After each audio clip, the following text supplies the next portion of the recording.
Hey everyone, welcome to another video. Today I'm going to be showing you our preferred method of brewing our newest coffee in organic heirloom from Ethiopia. It's from the Guji region and it's from the washing station called Buku Sayisa. It's a really berry forward coffee and we're going to show you our preferred method, which includes the Hario Switch. Usually on Ethiopian coffees that are very kind of berry forward, whether that's blueberry, raspberry, blackberry forward, we like to brew on the switch. And I'll show you why as we go through the steps. But the main reason is because of the hybrid immersion percolation option that you have with the toggle on it. So this is the Hario Switch. You can either keep it percolation, which you leave it open, or you can flip it on and it becomes immersion. So the water just sits inside of the grounds for however long you want it to sit there. So we're gonna show you our favorite brewing method step by step.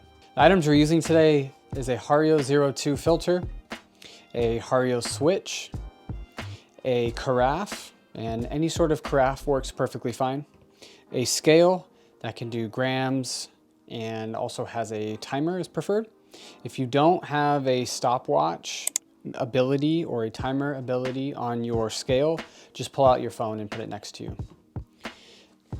The coffee, which is the Ethiopian Buku Sayisa, just a cup to drink out of. We're going to be using the Timemore Sculptor 078S as our grinder.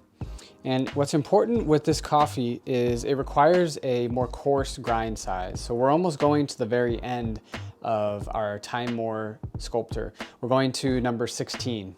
So if you're typically brewing your coffees on a specific number, for this coffee, I would recommend going a couple of notches higher to make it more coarse. This coffee's drawdown is very slow. We have a kettle. This is the fellow Stagg. And we are setting our temperature to 198 degrees Fahrenheit, which is also 92 degrees Celsius. The water temperature is extremely important, as well as the water quality. So do not use tap water when you are brewing coffee, especially when you're brewing great coffee.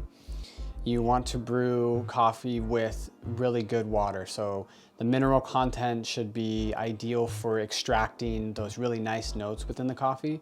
So ideally, at the very least, you'll want to get purified water, but if you're able to get a nice spring water with the right amount of minerals, that's ideally what we're looking for here. So 198 degrees is what we're setting it to.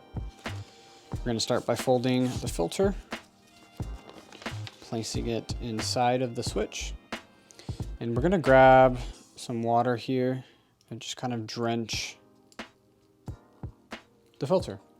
And what we're doing here is, number one, we're heating up the switch. So it's glass here. It's important that you have a warm environment for your coffee to brew. If it's brewing in a cold environment, which is the carafe is cold or your brewer is cold, then it will actually change the taste of your coffee. Also, we are just pre-wetting the filter to get rid of some of that paper taste that you get. You're gonna wanna dump the water that's inside of the carafe. And we're gonna start with leaving the switch open. So that is in the down position. If I flip it up here, then it is in the closed position. So we want it down. This is the open. And what we're doing here is weighing out 18 grams of coffee. Our ratio is 1 to 16, a little bit over 16, but start with a 1 to 16 ratio. So we're using 18 grams of coffee to 290 milliliters of water.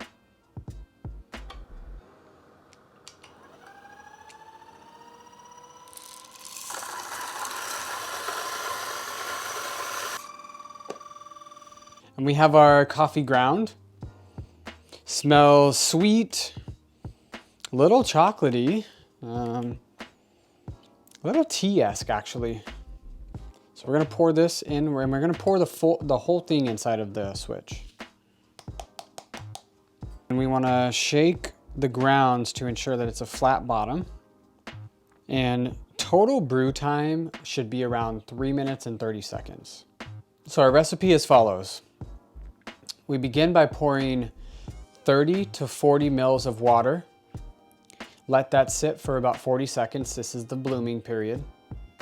Then we pour an additional 60 mils of water to get up to 100 mils. And we're going to leave that until 1 minute and 15 seconds.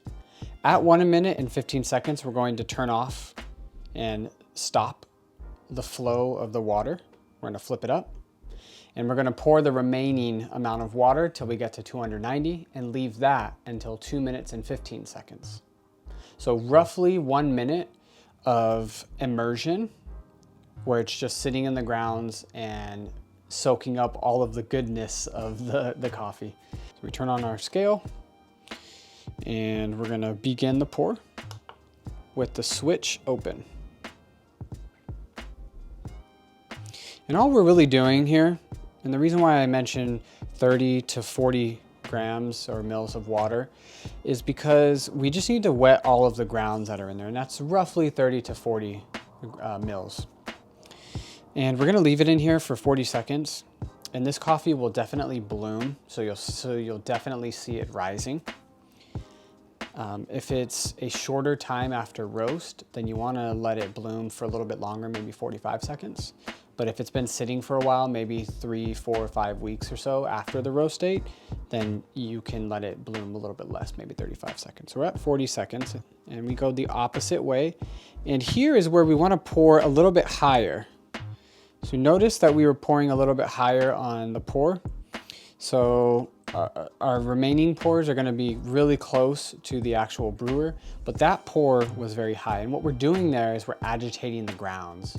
And the higher that you pour, the more agitation that happens. And I believe that's what unlocks the greatness of the coffee. So we're almost at 1 minute and 15. And right at 1 minute and 15, we're going to stop the flow and pour the remaining amount of coffee. And we're just going to do an even pour, even swirls, close to the grounds as possible up until we get to 290 mils. And almost there, right at 290. One other thing to note is we did not reheat the water as we were brewing. So as soon as you pull it off from 198 degrees or 92 degrees Celsius, we pulled it off and we let it cool down. When we're making this coffee, what's important is as the water temperature is lowering, that's what extracts those really nice notes. So we're right at 215 and we're going to begin dropping the water. At the beginning, you'll notice that a lot of water is going to start flowing through the brewer. That will start to diminish as the water in the ground start to settle some more. And what we're looking for here is about a 3 minute and 30 second brew time. If you're getting more, if you get close to 4 minutes, go a little bit more coarse on your grind size. If you are getting 3 minutes, maybe 3:15, going less, then go a little bit more fine on your grind size. But ideally around 3 minutes and 30 seconds to 3 minutes and 40 seconds. So we're right at 340. So we're going to flip off the switch and leave it there. Now with all great coffees, right after you brew them, you actually do not want to drink it immediately. You can smell it, smell the aroma, but you should let it sit for a couple of minutes. As the coffee is cooling down, a lot of those great notes will start to bloom and showcase themselves. So we are going to ensure that we smell this. It smells very herbal and very sweet. And that's how you brew our new Ethiopian coffee from Buku Sayisa. It's a really great naturally processed coffee that has amazing blueberry notes as it starts to cool down. And as we've waited a couple of minutes, it's tasting amazing. I hope you're able to enjoy this coffee as much as I am. You can find it on our website. Feel free to like, comment, and subscribe if you enjoyed this video. We have other videos on our YouTube channel that include roasting videos. We go behind the scenes showing you how I'm roasting, but also other brewing videos. So that may include a V60 or our favorite cold brew method or our traditional Hario Switch method. So check them out. If you enjoyed this video, consider subscribing, give it a like, and give it a comment if you have any questions about our brewing method or if you have questions just about our coffee. Catch you in the next one.